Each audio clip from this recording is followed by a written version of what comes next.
Pachora people बँकेने आयोजित केलेल्या या सत्कार समारंभासाठी उपस्थित बँकेचे चेअरमन आणि या कार्यक्रमाचे अध्यक्ष आमचे मित्र आदरणीय अतुल भाऊ संघवी, बँकेचे व्हाईस चेअरमन आदरणीय प्रशांत भाऊ अग्रवाल, शिवसेनेचे जिल्हा प्रमुख आदरणीय रावसाहेब पाटील, आपल्या नगरीचे माजी नगराध्यक्ष संजयजी गोहिल, मंचावर उपस्थित असलेले पाचोरा पीपल बँकेचे सर्व सन्माननीय संचालक, सर्व सन्माननीय व्यासपीठ, समोर उपस्थित असलेले सर्व गावातील उद्योजक, व्यापारी बांधव आणि मित्रांनो, मी पहिल्यांदा आपल्या सगळ्यांच्या साक्षीने पाचोरा पीपल बँकेने जे नवीनच सीडीएमचं मशीनचं लोकार्पण उद्घाटन आपल्या सगळ्यांच्या साक्षीने झालं असं या ठिकाणी जाहीर करतो। पाचोरा पीपल बँक आणि औद्योगिक वसाहत, जय किरण प्रभाजी पतसंस्था, भारतीय जैन संघटना आणि सर्व पदाधिकाऱ्यांनी जो माझा सत्कार या ठिकाणी केला त्याबद्दल सर्व बांधवांचे, सर्व संस्थांचे मी मनापासून आभार मानतो, आपल्याला धन्यवाद देतो। बांधवांनो, खरं म्हणजे निश्चितपणे सरांनी आपल्या सूत्रसंचालनातून जे सांगितलं की या पाचोऱ्यामध्ये माझ्या रूपाने अनेक प्रकारचा इतिहास मला वाटतं या शहरामध्ये या ठिकाणी झाला। मग तो हॅट्रिकच्या रूपाने असेल, मताधिक्याच्या रूपाने असेल किंवा वेगवेगळ्या पद्धतीचा इतिहास या शहरामध्ये मी केला असं त्यांचं म्हणणं होतं। परंतु मला असं वाटतं की जादू टोना ह्या कुठल्याही विषयाच्या मागे न जाणारा हा मतदारसंघ आहे। इथं बाप दाखवा नाही तर श्राद्ध करा अशा पद्धतीची वस्तुस्थिती असलेला, इतकं नॉलेज असलेला हा पाचोरा आणि भडगाव मतदारसंघ आहे। त्याच्यामुळे या मतदारसंघामध्ये अनेकांनी वेगवेगळ्या पद्धतीचा जादूटोना करण्याचा प्रयत्न केला, तोडे धागे बांधण्याचा प्रयत्न केला, जातपात धर्माचा विषय या ठिकाणी आणण्याचा प्रयत्न केला। परंतु या सगळ्या विषयांना लाथाडत या मतदारसंघाने प्रचंड असं बहुमत मला दिलं आणि या पुन्हा एकदा या मतदारसंघाची सेवा करण्याची संधी या ठिकाणी दिली। मी जे काही सांगितलं की हा मतदारसंघ हा अतिशय तज्ञ हुशार असा मतदारसंघ आहे, याचं कारणच असं आहे की बांधवांनो, या मतदारसंघामध्ये ही काही आपली जहागीरदारी नाही। जे पद, ज्या पदावर तुम्ही सर्वोच्च पदावर, या मतदारसंघाचं विधानसभेचा सदस्य म्हणजे मला वाटतं सर्वोच्च पद आहे आणि त्या पदावर आपण बसवल्याच्या नंतर निश्चितपणे त्या पदाचा आपल्याला सदुपयोग करून या मतदारसंघातल्या प्रत्येक व्यक्तीला आपल्याला याचा कसा लाभ मिळवून देता येईल, या शहराला आणि तालुक्याला एका वेगळ्या विकासाच्या दिशेने आपल्याला कसं नेता येईल, हा प्रामाणिक प्रयत्न मी गेल्या 25 वर्षापासून या मतदारसंघामध्ये बांधवांनो करतोय। 10 वर्ष आपण तात्यासाहेबांनाही संधी दिली आणि आता तिसरी टर्म मला संधी दिली। या 10 वर्ष तात्यांचे, 15 वर्ष माझे आणि या 25 वर्षामध्ये मी 2001 मध्ये पहिल्यांदा लोकनियुक्त नगराध्यक्षाला उभा राहिलो, तेव्हा कदाचित मला 90% शहर ओळखतही नव्हतं, म्हणजे मीच ओळखत नव्हतो आणि शहरही मला ओळखत नव्हतं। अशाही परिस्थितीत या शहराने मला लोकनियुक्त नगराध्यक्ष बनण्याचा एक इतिहास या ठिकाणी दिला आणि तेव्हापासून तर आजपर्यंत या 25 वर्षामध्ये शहरात मला कधीच मायनस राहण्याचं अपयश माझ्या पदरी पडलं नाही। हा खऱ्या अर्थाने गौरव करण्यासारखा या शहराचा आहे। या शहराने माझ्यामध्ये काय पाहिलं मला माहित नाही, पण 6 महिन्यापूर्वी जसं बाळाचे पाय पाळण्यात दिसतात, त्या शहराने त्याच बाळाप्रमाणे मला पाळण्यामध्ये त्या ठिकाणी शोधलं आणि 2001 पासून मला कुठल्याही पदावर नसताना लोकनियुक्त नगराध्यक्ष म्हणून जेव्हा निवडून दिलं, तर निश्चितपणे माझी जबाबदारी आहे की या शहराचा विकासात्मक कायापालट करण्याचं काम खऱ्या अर्थाने बांधवांनो मला करायचं होतं आणि ते करण्याचा प्रयत्न मी या ठिकाणी केला। काही अंशी त्याला यशही आलं आणि त्या यशाच्या बरोबरच आपण या ठिकाणी जातोय। या शहरामध्ये अनेक प्रकारच्या सोयी सुविधा मी आणल्या, पण त्या जर का आपल्याला पुढे पाहायचे असतील तर अजून 2 वर्षाचा अवधी आपल्याला खऱ्या अर्थाने या शहरामध्ये विकासाच्या दृष्टिकोनातून पाहायला मिळतील, की ते असे अनेक कामं आहेत की त्या शहराचे सगळे विकास कामं आत्ता चालू आहेत, पण ते अजून प्रत्यक्षात आपल्याला पाहायला मिळालेले नाही. असे अनेक विषय आहेत. या शहराचा आणि तालुक्याचा विकास करत असताना बांधवांनो कोणी स्वप्नात पाहिलं नव्हतं अशी कामं आपण या ठिकाणी केली. मी थोडक्यात सांगेल की आपण जर पाहिलं तर मला वाटतं गिरणेवर जर का आपला एक बडगावचा पूल आणि आपला इथला जर का गिरडचा पूल जर का आपण सोडला तर मला वाटतं स्वातंत्र्यानंतर आजपर्यंत त्या गिरणा नदीवर पूलच नव्हता. पण आज या 5 वर्षाच्या कार्यकाळामध्ये मी असे जवळपास 100 पुलं बांधले असतील. त्याच्यातल्या गिरणेवरचे 7 पुलं की ते इकडून जर का ह्या गावातून आवाज दिला, पांढरत मध्ये मी जर उभा राहिलो तर निंबोऱ्याच्या व्यक्तीला मी आवाज देऊ शकतो, पण त्याला जर का पांढरतला यायचं असेल तर त्याला ही वस्तुस्थिती होती. मी थेट त्या ठिकाणाहून मग ते वाडे गुडे ते नावरे, पांढरत निंबोरा, भडगाव ते पेठ, भडगाव ते वाघ, दोघं बांबरूड, दोघं भातखंडे, मायजी ते उतराल, हे सगळेच्या सगळे 7 पुलांची निर्मिती आपण केली. येणाऱ्या वर्ष 2 वर्षामध्ये जेव्हा सगळी वाहतूक या पुलांवरून जाईल त्यावेळेस खऱ्या अर्थाने आयुष्यभर मरेपर्यंत किशोरप्पाचं नाव त्या ठिकाणी कोणीही खोडू शकणार नाही. ही वस्तुस्थिती आहे. रोड रस्ते गटार पाणी हा तर आमचा जीवनावश्यक हक्क आहे, तो आपल्याला मिळायलाच पाहिजे. तो म्हणजे तो मिळतोच आहे. किंबहुना स्वातंत्र्यापासून आजपर्यंत ह्या 3-4 गोष्टी आम्ही मागत होतो की आम्हाला आजही जर का आम्ही ग्रामीणमध्ये गेलो तर ग्रामीणचा व्यक्ती आजही हेच मागतो, मला माझ्या घराजवळचा रस्ता द्या, पाणी द्या, गटार द्या, लाईट द्या. अर्थात तो माझा मूलभूत अधिकार आहे, पण तो अधिकार सुद्धा मला स्वातंत्र्यापासून आतापर्यंत मिळू शकलेला नव्हता.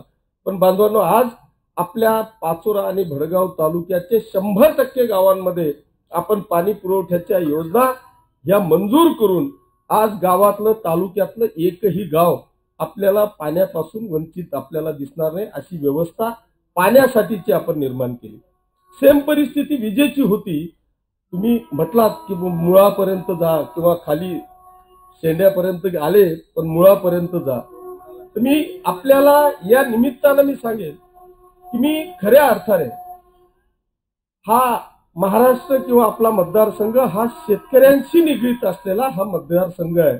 आपण फक्त शेतकरी राजा करतो, पण मी आपल्याला या ठिकाणी आश्वासित करतो की मी नुसतं शहराचं नाही तर ग्रामीण भागामध्ये आपण नेमकं काय केलं पाहिजे याच्यावर आपण खऱ्या अर्थाने विचार केला. आज जवळपास पाचोरा आणि भडगाव मतदारसंघातल्या 100% शेतातून निघणाऱ्या प्रत्येक पाण्याच्या थेंबाला मी अडवण्याचा प्रयत्न केला आणि ते पाणी अडल्यामुळे 5 वर्षापूर्वी ज्या शेतात प्यायला पाणी मिळत नव्हतं तो शेतकरी आज 100% बागायतदार किंवा फळ बागायतदार आपल्याला दिसतोय.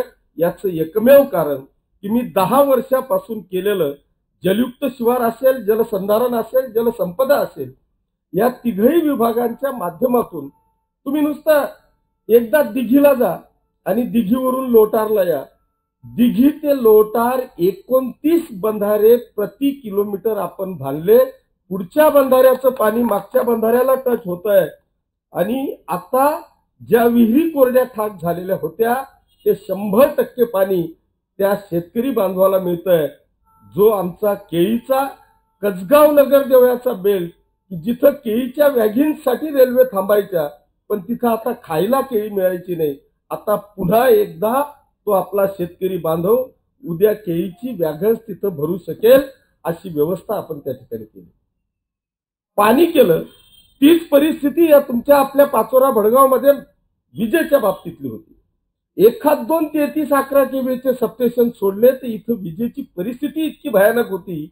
आज आपण पाचोरा आणि भडगाव तालुके मिळून जवळपास 12 ते 15 33-11चे सबस्टेशन निर्माण केले आणि 132 केव्हीचं भडगावला मोठं सबस्टेशन निर्माण केलं. पाणी आणि वीज संपली. आता आमची मागणी आहे फक्त शेतात जाणारा रस्ता. पाचोरा भडगाव तालुक्यामध्ये 700 किलोमीटर शेत रस्ते आहे, त्याच्यापैकी 450 किलोमीटरचे शेत रस्ते या तुमच्या आमदारांनी ऑलरेडी मंजूर करून ठेवून दिले. आता फक्त काम चालू करा आणि शेतापर्यंत पोहोचा. खऱ्या अर्थाने मुळापर्यंत जातोय. आता तुमचा जो काही विषय आहे, हे सगळेजण उद्योजकच आपण आहात. मी MIDC आपल्या सगळ्यांच्या आशीर्वादाने नगरदेवाला आपण मंजूर केली. जवळपास 350 हेक्टरवर ती सगळी MIDC मंजूर होऊन आता अंतिम टप्प्यात, म्हणजे येणे करून आणि पाणी पुरवठ्याची पाईपलाईन करून त्याला रोड रस्ते करणे एवढाच एक शेवटचा टप्पा राहिला आहे. उलट माझी आपल्याला सगळ्यांना या निमित्तानं विनंती आहे, आता सुदैवाने पाचोरा पीपल बँकही 75 वरून 150 कोटीवर चालली गेली आहे. कोणाला कर्ज द्यावं हा प्रश्न अतुल भाऊंच्या समोर आहे. त्याच्यामुळे मला तरी असं वाटतं की आपण उद्योजक म्हणून जर पुढे आलात आणि नगरदेवा मी ती चॉईसच याच्यासाठी केली की आपण रेल्वे स्टेशन तिथे आहे, हा नॅशनल हायवे तिकडून गेलेला आहे आणि याच्या बाजूला आपण 132 kVचं सबस्टेशन त्या ठिकाणी चालू केलेलं आहे. गिरणेवरून आपण वरखेड लोंढे बॅरेजवरून पाणी पुरवठ्याची योजना त्या ठिकाणी आणतोय. हा सगळा विषय जर का मार्गी लागला आणि आपल्यासारखे काही उद्योजक जर त्या ठिकाणी आले तर खऱ्या अर्थाने रोजगाराचा पण प्रश्न सुटेल आणि आपली सुद्धा व्यावसायिक म्हणून निश्चितपणे प्रगती या ठिकाणी झाल्याशिवाय राहणार नाही असं मला वाटतं. तुमच्या या औद्योगिक वसाहती करता जर काही अडचण असेल तर या मीटिंग घ्या, बसून जे जे काही विषय असतील ते आपण निश्चितपणे या औद्योगिक विकासाच्या संदर्भामध्ये, या वसाहतीच्या संदर्भामध्ये निश्चितपणे आपण त्या ठिकाणी मार्ग काढू. मला खरं म्हणजे मी काय केलं याच्यावर नुसतं बोलायचं असेल तर मी 2 तास किमान, मला एवढं सगळं केलंय की मी त्याला 2 तास, मी बायगॉड सांगतो की मी इतके कामं केले की मी 90% कामांचं भूमिपूजन आणि लोकार्पण सुद्धा केलं नाही. मी आपल्याला अनेकांना असं वाटायचं की हे इलेक्शन एकदम चुरशीचं आहे, पण मी इतका कॉन्फिडंट होतो की कदाचित महाराष्ट्रातला हा एकमेव तुमचा आमदार असेल की ज्यांनी इतक्या चुरशीच्या इलेक्शन मध्ये एकही दिवस प्रचाराला गेलो नाही, घरीच बसून होतो. पण दाखवून द्यावं मला की बा आमच्याकडे आला आणि प्रचाराला आला नाही. मी म्हटलं मी 25 वर्ष झाले या जनतेची सेवा करतोय, निस्वार्थपणे सेवा करतोय. सकाळी 7 वाजेपासून तर रात्री, बरं आपलं शटर ओढायचं कामच नाही. जोपर्यंत ती OPD संपत नाही तोपर्यंत जर का मी 25 वर्ष सेवा करतोय तर मग आता जायचं कशा करता? जनतेला माहिती आहे. आता यांनी जे माझे कॉम्पिटिटर होते यांना लोक ओळखत नाही, यांनी गावं पाहिलेलं नाही, त्याच्यामुळे ते जातील. माझी मुलगी पाचोरा तालुका आणि मुलगा भडगाव तालुका, दोघांनी जितका माझं काही कामच येऊ दिलं नाही त्यांनी. त्याच्यामुळे यांचं प्लॅनिंग, यांची कंपनी ती तर आता नाहीये. त्याच्यामुळे तुमच्या डोक्यात ज्या काही वेगवेगळ्या कल्पना होत्या किंवा आता कसं होईल, मला माझ्या मुलाने आणि मुलीने इतका फ्री करून दिला होता की यांचं सगळं हे जिथे बंद पडतील ना तिथून मी स्टार्ट होणार होतो. त्याच्यामुळे यांची कंपनी, यांचं प्लॅनिंग आणि यांचा पैसा, म्हटलं मला काहीच गरज नाही, मला पैशांची गरज नाही. प्लॅनिंग आणि पैसा सगळा माझा कार्यकर्ता आहे. त्याच्यामुळे आज एक अतिशय एवढं मोठं घवघवीत यश दिलं की जसं तुम्ही माझा सत्कार करताय ना, त्याच्याही पेक्षा माझ्या मतदारसंघातला प्रत्येक मतदार हा खऱ्या अर्थाने माझ्या हाताने त्याचा सत्कार व्हावा अशा पद्धतीचं सत्कार्य मला वाटतं माझ्या मतदारसंघातल्या तमाम मतदारांनी त्या ठिकाणी केलंय आणि एक वेगळ्या पद्धतीची चपराक या पूर्ण मतदारसंघामध्ये दिली आहे. त्याच्यामुळे याच्याही पेक्षा मला खरं म्हणजे इतकं मोठं ताप, म्हणजे एवढं मोठं ओझं माझ्या डोक्यावर आहे की यांचे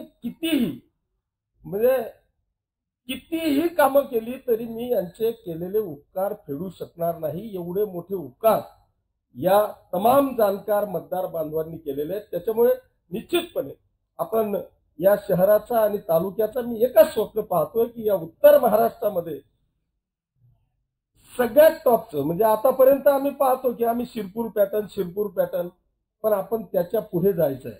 एका बाजूला शिरपूर पॅटर्न करणारे सोन्याच्या फॅक्टरीवाले होते, आपण सोन्याचे कारागीर सुद्धा होऊ शकत नाही. अशी परिस्थिती आपली असताना आपण शिरपूर पॅटर्नच्या पुढे जाण्याचा प्रयत्न की आपल्या सगळ्यांच्या भरोशावर की नुसता एक काहीतरी केलं, रस्ता केला, गटार केला, मी याला विकास म्हणतच नाही. ते आमच्या 100% तो आमचा अधिकार आहे, तो हक्क आहे. पण मी खऱ्या अर्थाने सर्वांगीण विकास जोपर्यंत होत नाही, शेतीच्या माध्यमातून असेल, उद्योजकाच्या माध्यमातून असेल, रोजगाराच्या माध्यमातून असेल, याला खऱ्या अर्थाने मी विकास समजतो की माझ्या मतदारसंघातला प्रत्येक व्यक्ती याला आपल्याला सक्षम कसं करता येईल हा निश्चितपणे प्रयत्न करतोय आणि त्या दिशेने बांधवांनो आपण या ठिकाणी जाण्याचा प्रयत्न करतोय. आता येणाऱ्या 1-2 वर्षामध्ये मी एक मोठा आपल्या सगळ्यांच्या सहकार्याने सगळ्यांना सभासद घेऊन एक सुतगिरणीचा प्रोजेक्ट आपण चालू करतोय. तो अंतिम टप्प्यात आहे. आता फक्त सुकाणू समितीची एक बैठक घेणे त्याचंही मी पत्र देऊन आलो. त्या सुकाणू समितीची बैठक घेणे आणि आपला प्रवास पुढचा सुतगिरणीचा चालू करणे मी मागच्या आठवड्यातच त्या समितीची वेळ घेऊन आलोय. कदाचित पुढच्या किंवा 1-2 आठवड्यामध्ये तो आपला प्रवास संपेल आणि खऱ्या अर्थाने त्या सुतगिरणीच्या कामाला सुरुवात होईल. ठीक आहे, मी माझं जवळपास सगळ्यांना माहिती आहे की मी काय केलंय, त्याच्यामुळेच तुम्ही मला निवडून दिलंय, त्याच्यामुळे त्या जास्त डीप जाणार नाही. पण मी आपल्या सगळ्यांच्या वतीने मी पाचोरा पीपल बँकेचे अतुल भाऊ, आपले प्रशांत भाऊ आणि त्यांचं सर्व संचालक मंडळाचं मनापासून अभिनंदन आणि कौतुक करेल की त्यांनी या बँकेला, खरं म्हणजे मलाही कधी कधी भाऊ तुमचा संताप यायचा, येतो अजून बी, पण ह्या सगळ्या विषयावर जर प्रामाणिकपणे आपलं मत कोणी विचारलं तर या संस्थेवर अशी व्यक्ती जोपर्यंत बसत नाही तोपर्यंत ही संस्था आम्ही एका विकासाच्या उंचीवर किंवा तिच्या आर्थिक मजबूतीवर आपण नेऊ शकत नाही. या संस्था चालवण्याच्यासाठी बरं एक नाही 2 विषय आहेत. त्याच्यामुळे अशा ह्या बँकांना जर का, कारण आजची जर का आपण परिस्थिती पाहिली आणि ह्या अशा बँकिंग क्षेत्रातल्या इतक्या कठीण परिस्थितीमध्ये एखाद्या बँकेला 3-4 वर्ष अतिशय श्रम घेऊन इथपर्यंत आणणं ही खरं म्हणजे इतकी साधी सोपी गोष्ट नाही. निश्चितपणे एखादा जर का कर्जदार आला आणि त्यांनी काही नियमाच्या बाहेर जाऊन कर्ज मागितलं, त्यांना हवी असलेली प्रॉपर्टी दिली नाही किंवा नियमात ते कर्ज बसत नसेल तर हे दोघेही सी आहेत, त्याच्यामुळे ते देऊ शकत नाही. तेवढ्या तो हा खऱ्या अर्थाने या दोघांना किंवा या बॉडीला जे बसवलेलं आहे ते खऱ्या अर्थाने या बँकेचे रखवालदार म्हणून आपण बसवलेलं आहे. कारण या बँकेमध्ये एका सर्वसाधारण सभासदांचे, या सगळ्या ग्राहकांची जिथे 75 कोटी रुपये डिपॉझिट होती ती या ग्राहकांनी तुम्हाला 150 कोटी रुपयाचे रखवालदार म्हणून बसवलेलं आहे. त्याच्यामुळे ते भांडवल सांभाळण्याची जबाबदारी खऱ्या अर्थाने तुमची आहे. वाटायला तर काय, एकच दिवस फक्त दुकान उघडं करा, नियम बाजूला ठेवा, तासाभरात तर आपलं सगळं दुकान आउट होईल. पण आपल्याला हे सगळं करत असताना जोपर्यंत आमचा डिपॉझिटर सभासद म्हणून आम्ही त्याला डोळ्यासमोर ठेवत नाही तोपर्यंत खऱ्या अर्थाने आपण बँकिंग क्षेत्रामध्ये विकास करू शकणार नाही. एका जिल्ह्यात आपल्या असलेल्या शाखा आता आपण 5-7 जिल्ह्यापर्यंत पोहोचलात. मी तुमचं खरोखर मनापासून अभिनंदन आणि कौतुक करत असताना आज खऱ्या अर्थाने माझा नागरी सत्कार आपण ठेवलाच, पण या नागरी सत्काराच्या बरोबर एक डिपॉझिटर्स लोकांना एक मोठी हमी तुम्ही या कार्यक्रमाच्या निमित्ताने या ठिकाणी दिली की आपण काळजी करू नका, आम्ही तुमच्या 150 करोड रुपयाच्या डिपॉझिटचे रखवालदार आहोत, त्याच्यामुळे आपण अडचणीत येऊ शकणार नाही. अशा पद्धतीची हमी किंवा असा संदेश मला वाटतं आजच्या कार्यक्रमाच्या रूपाने आपण या सर्व 5-7 हजार सभासदांना पाचोरा आणि भडगाव तालुक्याच्या या ठिकाणी आपण दिलाय. त्याच्यामुळे तुमचं मनापासून अभिनंदन आणि कौतुक करतो आणि अशाच पद्धतीची आपल्या बँकेची वाटचाल आपण करावी. मी देखील जिल्हा बँकेचा संचालक आहे, पण अजूनही एवढी मोठी जिल्हा बँक असताना आमचं साधं एटीएम सुद्धा कुठल्या तालुक्यात अजून आलेलं नाही. मग आम्ही अनेकदा प्रयत्न करतो की आपल्या म्हणजे प्रत्येक मिटिंगांमध्ये की आपलं एटीएम व्हावं, परंतु ह्या पाचोरा पीपलनी या 4 वर्षामध्ये इतकी मोठी धडाडी घेतली, त्यांनी फक्त एटीएमच नाही तर सीडीएम सुद्धा त्या ठिकाणी उभं केलं. मी तुमचं खरोखर मनापासून अभिनंदन आणि कौतुक करतो. आपण सगळेजण, मी एकटा आमदार म्हणून या शहराची किंवा तालुक्याची प्रगती करू शकत नाही, आपण सगळेजण मिळून हे एक आपलं कुटुंब आहे आणि खऱ्या अर्थाने कुटुंबातला एखाद्या कर्ता पुरुषानेच फक्त काम करावं बाकीच्यांनी मजा मारावं असं होत नाही. आपल्याला सगळ्यांना जोपर्यंत हातभार लागत नाही तोपर्यंत खऱ्या अर्थाने त्या कुटुंबाची प्रगती होत नाही. आणि म्हणून मी एकट्यावर जबाबदारी न टाकता माझी तर आपल्याला सगळ्यांना या निमित्तानं आव्हान आहे. आता तुमचं सगळं आटोपलं, माझ्या समोर फक्त शहरातला जो महत्वाचा विषय आहे तो म्हणजे पाण्याचा आहे, की आम्ही आजही 4-5 दिवसाआड पाणी देऊ शकत नाही. हे शल्य मी ऐन इलेक्शनच्या सभेत घेतलं, की मी हे मला आजही शल्य याचं एकमेव कारण आहे की ते पाण्याची व्यवस्था माननीय बापूसाहेब केम बाप्पू असताना त्या काळामध्ये तो आपला केटीवेर झाला. त्यावेळेचं पाचोरा शहराचं पॉप्युलेशन मला वाटतं 25,000 होतं आणि आज 1.25 लाखाच्या पुढे ते पॉप्युलेशन आहे. तिथली पाणी पुरवठ्याची परिस्थिती म्हणजे तिथून येणारं पाणी आणि आता ह्या 10 वर्षामध्ये आपल्या पाचोरा शहराचा झालेला विकास मला वाटतं जवळपास 25-30 किलोमीटरची पेरिफेरी मध्ये हे पाचोरा शहर वाढलं. येणारं पाणी आणि तिथून होणारं डिस्ट्रीब्युशन याचा ताळमेळच बसत नाही. त्याच्यामुळे किशोरप्पा सारखे 10 आले तरी ते पाणी आपण रोज देऊ शकणार ही वस्तुस्थिती. आपण आता 60 करोड रुपयाची डिस्ट्रीब्युशन स्कीम, फिल्ट्रेशन प्लॅन हे तर मंजूर केलं, पण तिथून पाणी आपण उचलण्याकरता ज्या केटीवेरची कपॅसिटी आहे ती महिन्याभराच्या वरती आपण ते पाणी जाऊ देत नाही. म्हणून मी पर्यायी व्यवस्था म्हणून आपण वाघूरवरून आपण ती व्यवस्था केली. जवळपास 56 किलोमीटरची पाईपलाईन आहे. 150-200 करोड रुपयाचा तो प्रोजेक्ट आहे. आता ही नुसती पाईपलाईन आणायची नाही तर एक जवळपास 7-8-10 पाण्याच्या टाक्या आणि ती 56 किलोमीटरची पाईपलाईन जोपर्यंत आपण आणत नाही, 2 फिल्ट्रेशन प्लॅन त्याची एजन्सी पीएमसी आपण नेमून टाकलेली आहे. येणाऱ्या वर्षभरात त्या देखील कामाला सुरुवात होऊन एक साधारणतः 2 वर्षाच्या आत असा मानस आहे की या शहराला 100% दररोज किंवा एक दिवसाआड पाणी देऊ अशा पद्धतीची व्यवस्था आपण या शहरामध्ये बांधवांनो या ठिकाणी निर्माण करतोय. मी आता मला वाटतं जास्त होऊन जाईल 12:30 झाले. जाऊ दे, मालवी गाम फुट राहिला. तर मला असं वाटतंय की ज्या पद्धतीने मी सांगितलं की आपण अतुल भाऊंना या ठिकाणी त्यांच्या सगळ्या सवंगड्यांसह रखवालदार म्हणून आपण या बँकेमध्ये बसवलंय, तीच जबाबदारी आता माझ्यावर आहे की मला देखील आपण या मतदारसंघाचा रखवालदार म्हणून या ठिकाणी ठेवलेलं आहे. सालदार म्हणून मी या ठिकाणी आलेलो आहे. निश्चितपणे जसं तुम्ही प्रत्येक वेळेस आपण सालगड्याचं साल वाढवून देतो तसं तुम्ही माझं साल वाढवून दिलेलं. हा ना, मग वाढवून दिलेलं आहे ना. हा, मोठी परीक्षा असो. मी पुन्हा एकदा तुमचे पाचोरा शहराचे या संपूर्ण मतदारसंघाचे मनापासून आभार मानतो. त्यांना धन्यवाद देतो की त्यांनी प्रचंड असा एक वेगवेगळ्या पद्धतीचा इतिहास करून मला पुन्हा एकदा या मतदारसंघाची सेवा करण्याची संधी प्राप्त करून दिली. त्याबद्दल आपल्यासह सर्व मतदारसंघाचे मनापासून आभार मानतो. पाचोरा पीपल बँकेला मनापासून धन्यवाद देतो की त्यांनी या सीडीएमच्या उद्घाटनाच्या निमित्तानं माझा एक वेगवेगळ्या संस्थांकडून नागरी सत्कार या ठिकाणी घडवून आणला. त्याबद्दल पाचोरा पीपल बँकेच्या सर्व सन्माननीय संचालकांचे मनापासून आभार मानत असताना मालपुरे सरांना मी विनंती करेल की आपण नुसते मनापासून राहण्यापेक्षा धडापासून पण इकडे येऊन गेले. तुम्हाला वाटतं आता हरकत नाही, नाही ते शेवटी आठवलं, तिथे लक्ष नव्हतं, हरकत नाही. असो, पुन्हा एकदा आपल्याला सगळ्यांना मनापासून धन्यवाद. उद्याच्या येणाऱ्या मकर संक्रांतीच्या शुभेच्छा. धन्यवाद. जय हिंद, जय